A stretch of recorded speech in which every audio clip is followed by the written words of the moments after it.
On était en train de prêcher sur les nœuds et les malédictions derrière les vœux de fiançailles et les promesses de mariage. Les nœuds et les malédictions derrière les vœux de fiançailles et les promesses de mariage. On était en train de rappeler que les fiançailles et les promesses de mariage sont des engagements sérieux dans la Bible. Et toute parole prononcée avec intention ou un acte spirituel a de la valeur, bien-aimé, et a de l'impact.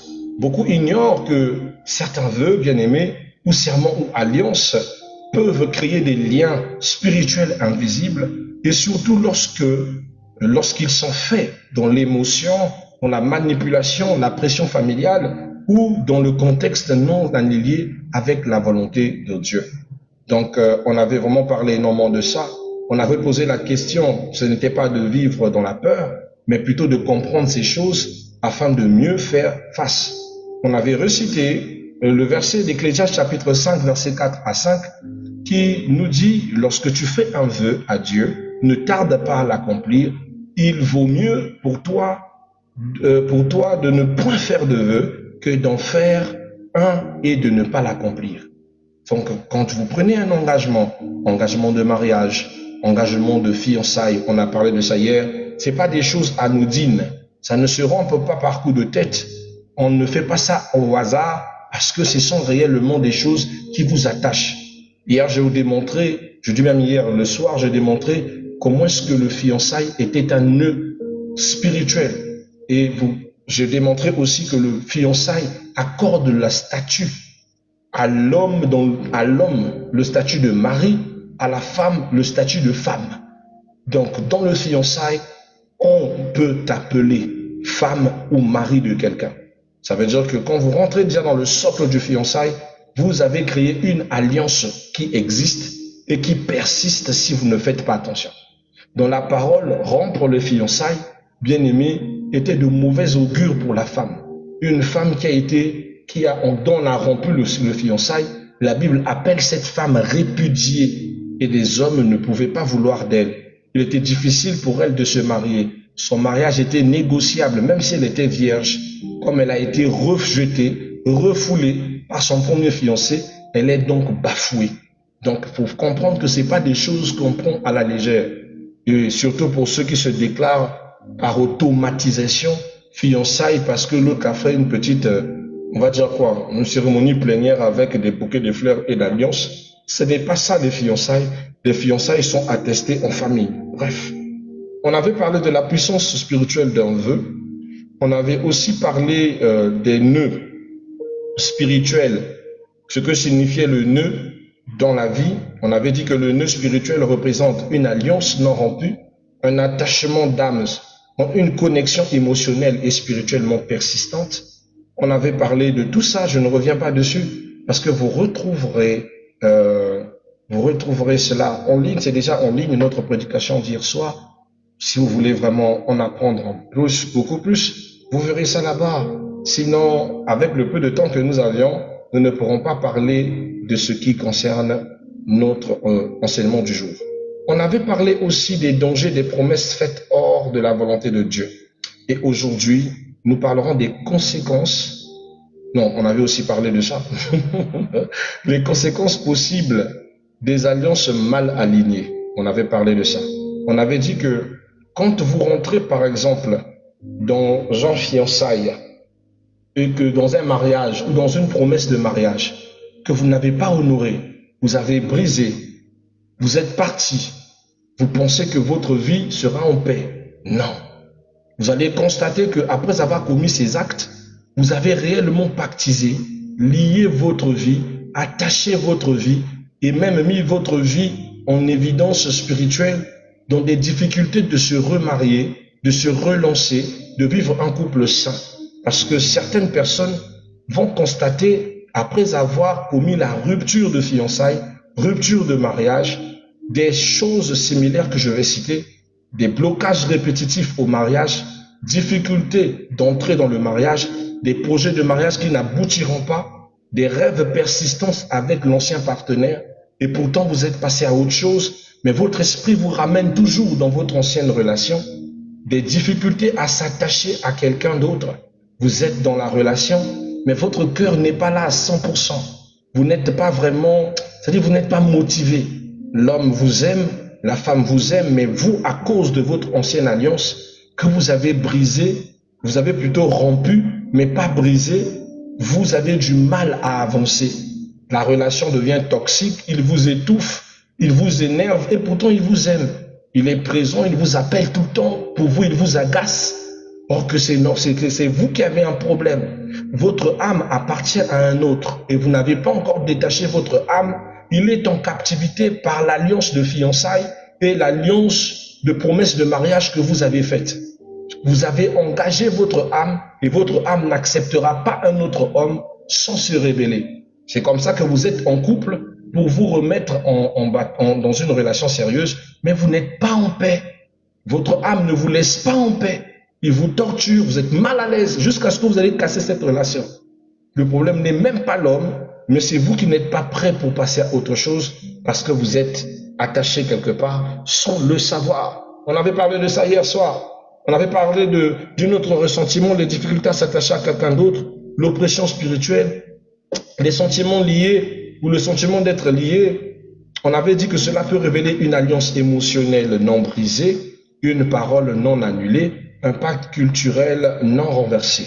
Alors ce matin, nous parlerons de la différence entre engagement biblique et pacte avec les esprits. C'est quoi la nuance? C'est quoi la différence entre les engagements bibliques et les pactes avec les esprits? Un engagement biblique, bien aimé, vous retrouverez à l'intérieur, c'est le fait que Dieu est devant. Parce qu'un engagement biblique est fait devant Dieu. Un engagement biblique est respecté par la parole, n'implique aucune invocation des esprits. Et l'engagement biblique honore Christ. Tandis que les engagements ou les pactes spirituellement dangereux que certaines personnes font sans conscience, engagent ou impliquent des rituels occultes, engagent des autels familiaux, fait appel à des forces invisibles, crée des mélanges entre foi chrétienne et pratiques mystiques, des choses qui sont vraiment contrevenantes par rapport à la parole de Dieu. Il y a des personnes qui font des vœux, on en a parlé hier, je vais encore reprendre juste pour nous mettre dans le cadre, se promettent l'amour jusqu'à la mort. Ils se regardent et disent, promets-moi dans cet espace. Vous étiez sous un arbre, vous étiez peut-être dans un restaurant, vous étiez peut-être dans un espace plénière, vous êtes peut-être dans un parc, promets-moi dans ces lieux, promets-moi dans ces lieux, en présence de tout ce qui nous entoure, des esprits qui nous entourent, que tu ne vas pas abandonner, que tu vas m'aimer jusqu'à la fin. Tu n'avais pas envie de répondre. Toi, ce que tu voulais, c'était le mood. Mais voilà qu'elle te balance quelque chose de comme ça, ou il te balance une dinguerie pareille. Alors, par hypocrisie, tu vas t'engager spirituellement pour dire, oui, je te le promets, je vais t'aimer jusqu'à la fin de mes jours, toi et moi. C'était des simples paroles, mais des simples paroles qui ont attaché votre âme, qui vont nuire votre vie. Je vous assure, vous aurez du mal à avancer dans les futures relations si vous ne brisez pas ce lien-là. Vous êtes attaché par promesse. Ça vous nuit. Et avoir pris cet engagement dans le milieu où vous êtes trouvé, c'est-à-dire quoi, dans le milieu naturel, dans le milieu environnemental, vous avez scellé cette alliance au milieu des esprits. Si c'est dans la forêt, vous l'avez faite dans le milieu naturel. Et dites-vous que les esprits de la nature ont scellé votre accord et mèneront bataille pour que cet accord ne puisse pas être brisé parce que vous les avez pris en témoin. Mais feront aussi de votre mieux pour que vous subissiez toute forme de conséquences néfastes parce que vous aviez pris un engagement devant eux. Faites attention de vos déclarations et des promesses que vous faites dont vous savez que vous n'aviez pas du tout la capacité de tenir jusqu'à la fin. Parce que ça vous engage mentalement, moralement, spirituellement, entièrement. C'est très dangereux.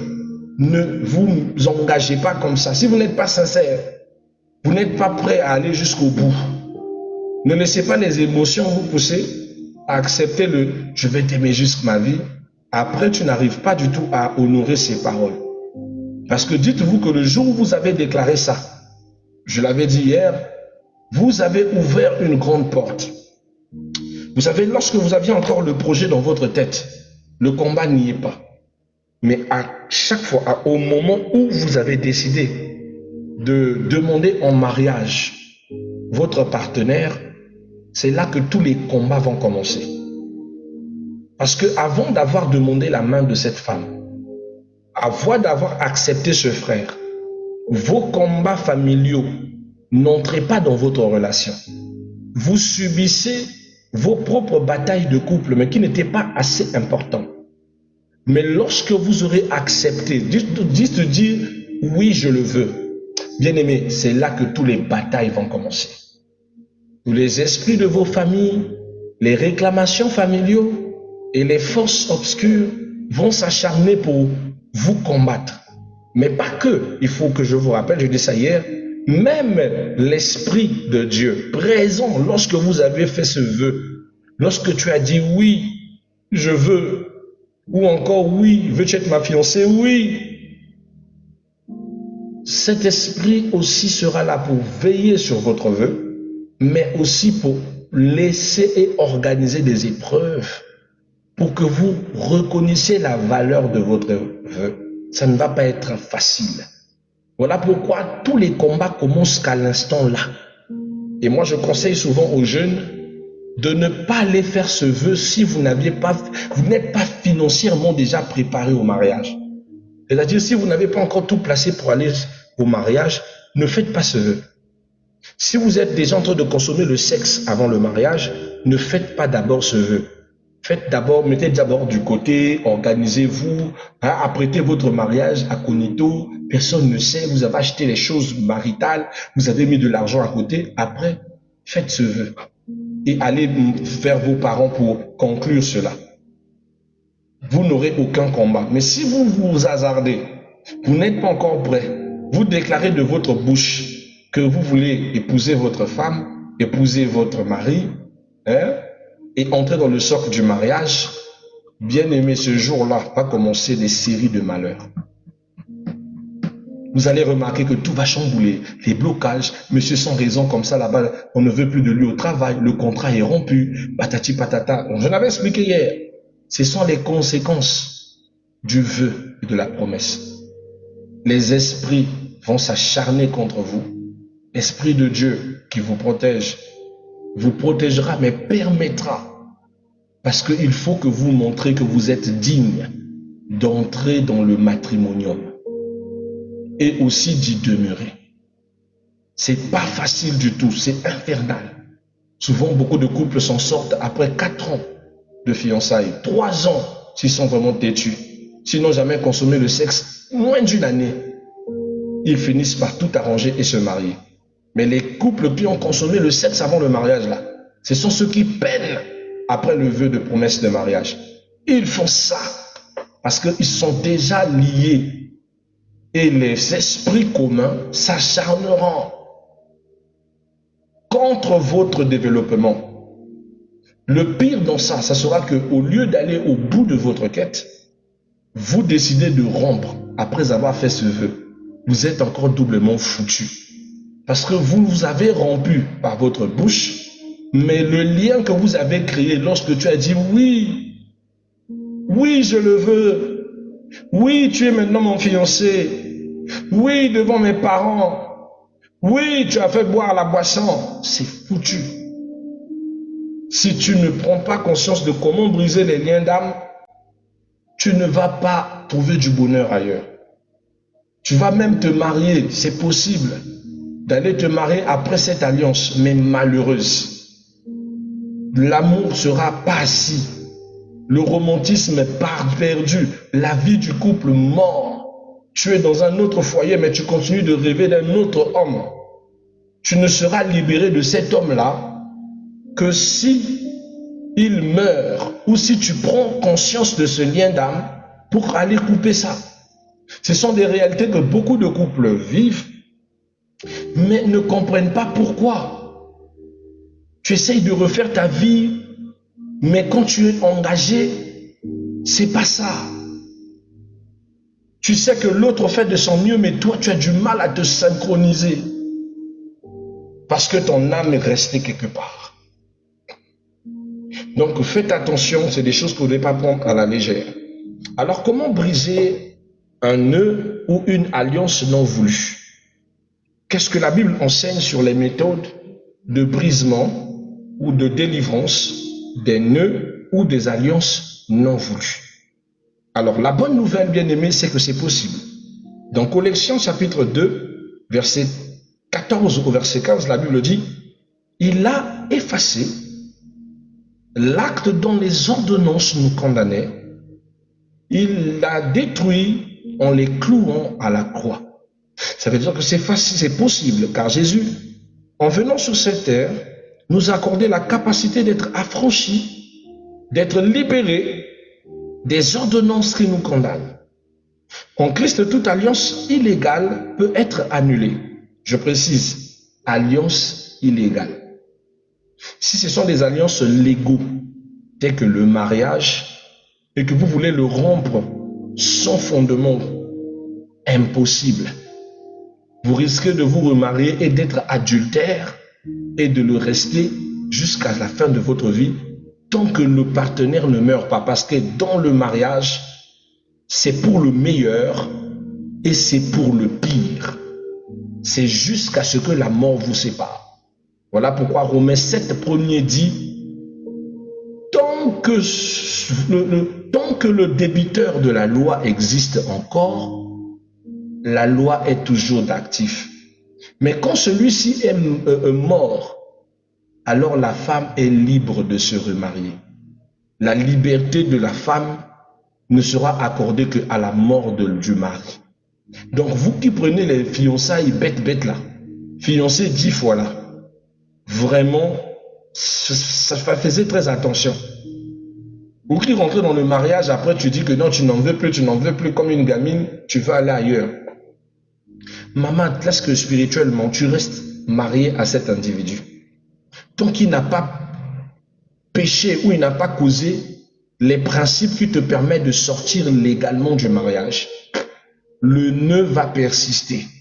Tu forces de te remarier pendant que spirituellement tu restes attaché à lui. Tu as donné toi-même une courte vie au foyer d'autrui. C'est comme ça que des femmes comme ça sortent du foyer de leur mari principal, vont ailleurs et sèment l'esprit de mort, deviennent des veuves.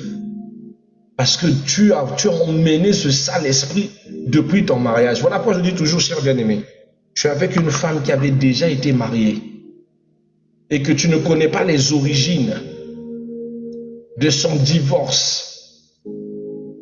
Bien-aimé, n'essaye pas. N'essaye pas parce que tu vas raccourcir ta vie, tu vas te porter des poisses, tu vas te détruire toi-même, tu vas vivre malheureux à cause des réclamations de là où elle s'était attachée. Prends toujours le temps de connaître bien. C'est possible de trouver une personne qui avait vraiment rompu, parce que les choses se sont passées de manière à ce que le divorce soit légalement accordé. Mais si ce n'est pas le cas, je t'en supplie, même si tu l'aimes parce qu'elle a peau claire, n'essaye pas, tu vas ruiner ta vie. Ou tu peux même la perdre. Elle va rester, hein. Elle va aller encore rencontrer un autre homme qu'elle va encore bousiller la vie. Parce que toutes ces personnes qui ont des nœuds d'âme ou des liens d'âme, des liens d'esprit, ces personnes bien aimées, tant qu'ils n'ont pas pris conscience, salopent votre existence. Parce qu'elle ne peut pas vous aimer, elle est attachée ailleurs. Tout ce qu'elle va vous emmener, c'est des batailles des esprits, des combats jusqu'à ce que vous allez rompre, vous allez perdre même du travail, de l'argent, de l'énergie, du temps avec ce type de personne. C'est à cause de ça que je dis toujours aux enfants de Dieu, si vous aimez quelqu'un, vous avez rencontré quelqu'un, emmenez-le à l'église, emmenez-le chez votre père spirituel. Vous avez besoin de savoir si cette personne est spirituellement potable pour faire chemin avec lui. Sinon, je vous assure, vous aurez l'impression que vous luttez tout le temps pour l'amour de cette personne. que malgré tout ce que vous faites, tout l'amour que vous donnez, il n'est jamais convaincu. Ça ne marche pas toujours. Tantôt un jour il est avec toi, tantôt il est ailleurs. Tantôt elle est concentrée dans votre relation, tantôt elle veut plus, elle te fait marcher, elle te fait tourner la tête. Parce que son âme, alléluia, n'est pas là. Quand elle a fait le vœu dernier, elle a laissé son âme dans ce mariage. Tu n'as qu'un coquille, un corps vide. Certains hommes, certaines sœurs ont déjà fait cette expérience. Vous êtes sexuellement avec votre partenaire, mais vous ne le sentez pas. C'est pas qu'il n'est pas performant. C'est pas qu'il n'est pas bon au lit. Ce n'est pas qu'il ne sait pas faire les choses. C'est juste que il n'est pas là. C'est spirituel. Papa, je ne le sens pas. Il n'est pas là. Il est attaché ailleurs.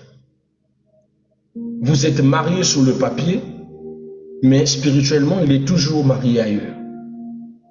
Parce que les gens pensent que le rapport sexuel dans le couple, ce n'est qu'une friction du corps. Non, c'est aussi une friction de l'âme.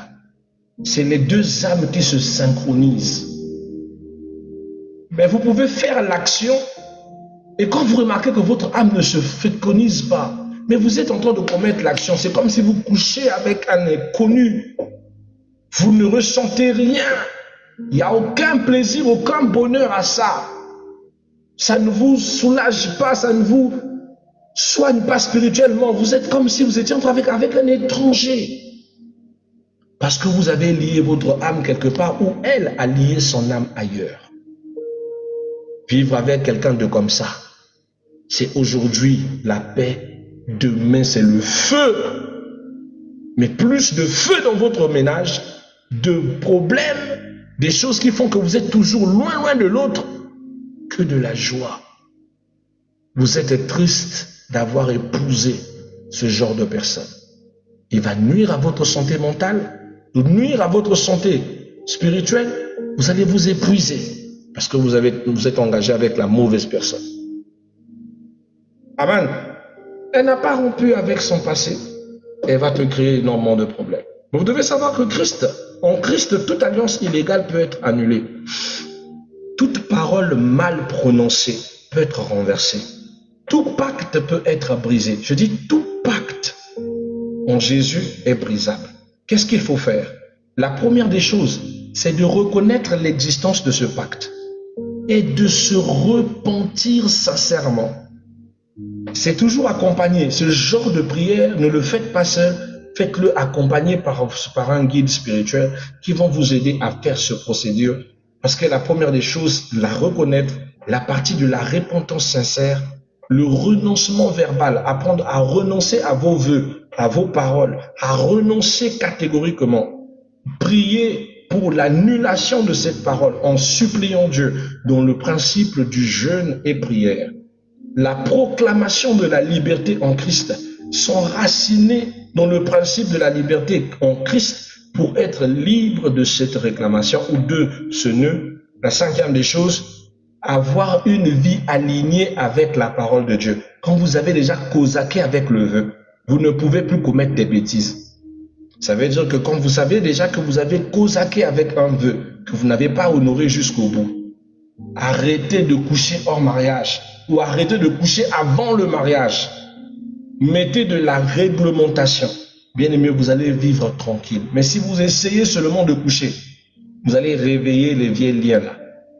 Donc il faut rester et garder une vie alignée à la parole. Jean 8, 36 dit, si le Fils vous a franchi, alors vous serez réellement libre. Amen. Donc ce que vous devez savoir, c'est qu'avant toute promesse, sachez à discerner, est-ce que c'est Dieu qui veut que je prenne cette promesse? Est-ce que le Christ est au centre de cette décision? Y a-t-il des pratiques familiales contraires à l'évangile dans votre promesse?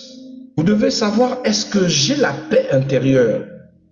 Tu vois, des fois, la personne t'attrape comme ça et te dit, dis-le-moi, promets-moi que tu ne vas pas me quitter. Mais toi, tu veux pas. Mais c'est pas sincère, ne force pas. C'est pas sincère, de force. C'est vrai, c'est bizarre, je vous assure. Tu ne le ressens pas. Comment tu vas dire ça à ton partenaire? Mais tu dois être sincère parce que ta vie est au cours comme ça. Mais tant mieux être vrai que de te mettre dans quelque chose qui va te détruire. Promets-moi, promets-moi. Et souvent, ceux qui te disent toujours les promets-moi, c'est des escrocs sentimentaux. Ça aime fort, mais ça te triche. Ça triche aussi fort. Ça te met dans une situation terrible. C'est elle qui a peur de te perdre à cause de ses péchés. C'est lui qui a peur de te perdre parce que c'est un bandit. Et c'est lui qui te fait faire des promesses à la con. Calme-toi, respire. Dis que là, c'est l'émotion. Hein? Oh non, promets-moi, est-ce que tu vas me quitter? Il dit, je ne peux pas te promettre. Mais ce que je peux te dire, c'est que si tu gardes une bonne conduite, alors nous serons ensemble. Mais si tu t'éloignes des valeurs, alors là, je n'hésiterai pas à tout rompre. Sois sérieux dans la vie. Que de porter des promesses comme ça, je te promets, toi et moi, forever, lonely. Et aujourd'hui, tu es foutu à cause des engagements bêtes comme ça, à cause des bagues, des alliances de fiançailles que tu en as portées, je ne sais pas combien de fois. Ça fait combien que tu en portes? Hein?